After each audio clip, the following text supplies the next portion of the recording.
Hello and welcome to Staff Timesheets from the CleanLink mobile app.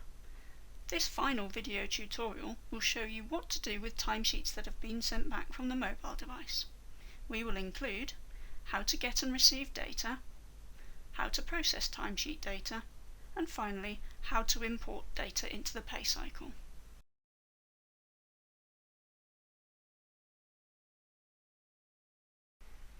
Timesheet data is sent from the mobile device in the same way as other mobile data. Therefore, you need to get the data in the same way. To do this, go to the Mobile tab and press Get Data. You will now need to wait roughly 30 seconds for the data to be collected before pressing Receive Data. It is worth noting that you will not view and amend timesheet data from the mobile device in this screen, so just press Exit if the Receive Data screen pops up.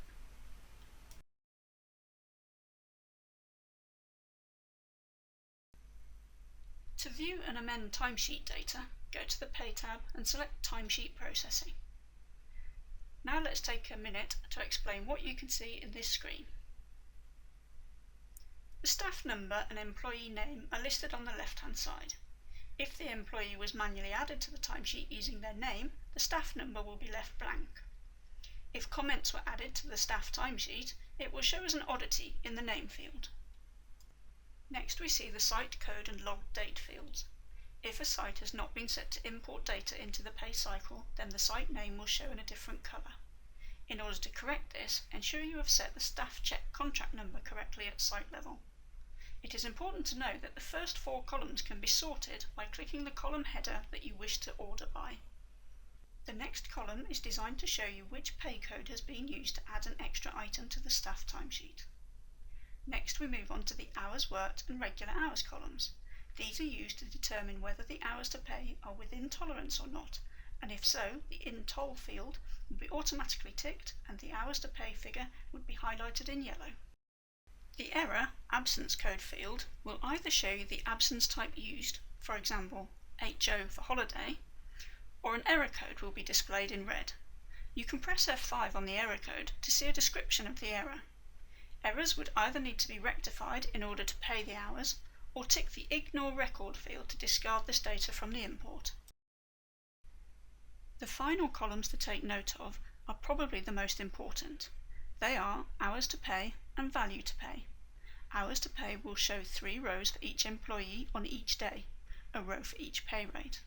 Items highlighted in blue are overtime items, and items in orange require attention. The value to pay field will only be populated if an extra pay item was added to the timesheet. The amount will show, as well as a 0 value figure showing in orange. To pay an amount, the orange figure must be overtyped with the value to pay. Now let's look at some useful buttons you're likely to use while processing this data. The Display Site button allows you to view data for one site a week at a time. Simply select the site you wish to view and press Display Site. This screen allows you to view and make amendments to staff hours, as well as seeing contracted hours figures to help ensure you're within budget. You can switch between weeks by selecting the Next Week or Previous Week buttons. Display Staff allows you to view all of the sites an individual has worked at in a particular week.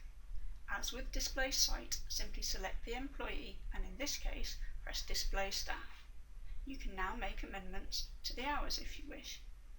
You can also use the Next and Previous Week buttons, as well as using the Next and Previous Staff buttons to look at different employees. It is also possible to select a range of sites to look at using the Select Range button. The final button to look at is extremely useful. It is the Hide Within Tolerance button. Pressing this removes all items that do not require attention prior to importing. This should drastically reduce the amount of data on screen and allow you to easily deal with those items in need of attention. You can always bring them back into view by pressing the Display All button. Now let's make some amendments to those who require attention. Press the Hide Within Tolerance button. The first 2 examples in my data are simply showing you there are no worked hours to pay, as the employee was on holiday and has an authorised absence. These absences will be transferred to the pay cycle accordingly. Stephen Harris has an error code showing in red. If you press F5 on the error, you can clearly see the error relates to the staff member not being found. This is because he was manually added to the timesheet using his name rather than selecting him from the drop-down list. To correct the error, simply press F5 or double-click in the staff number field to select him from the list of employees. If he has not been added to Site Manager yet, this will need to be done beforehand. Now that he has been selected, you can see he has disappeared from the list. This is because his hours worked were within tolerance. If they were not, it would be possible to overtype the hours to pay. Remember, you can use the Ignore This Record to stop unwanted hours being paid in the pay cycle. Also, don't forget the handy key which shows what each colour means. Once you are happy all of the data has been processed and amendments made where necessary, it is time to import the data into the pay cycle. Before you do so, ensure that all sites that you intend importing timesheet data for have a number other than 0 entered in the Staff Check Contract Number field in the site record. We recommend using number 1. This ensures that regular pay is not pulled into the cycle, as this would cause hours to be duplicated when timesheets are imported. Now open the pay cycle as normal. A pop-up message will appear which asks if you would like to import timesheet data. Selecting OK will transfer all of the timesheet data for this pay period that has not been chosen to be ignored into the pay cycle. If you choose Exit, no timesheet data will be imported at this time. In this scenario, you can continue to work through the timesheet data if necessary, and choose to import it when you are ready. To do this, within the pay cycle, go to Option 4, Timesheet Import, and select Import from Mobiles or Easy Tracker. Press OK. You will now see that all sites that have imported timesheets show a tick in the timesheet field. It is still possible to make amendments to the data before calculating the pay cycle as usual. Amendments such as adding employees to sites and marking employees as leavers. When all timesheet data has been imported, continue with your usual payroll process. For more help with staff timesheets from the CleanLink mobile app, refer to our help manual by pressing F1 within CleanLink. We hope you have found our video tutorials useful. Thanks for your time.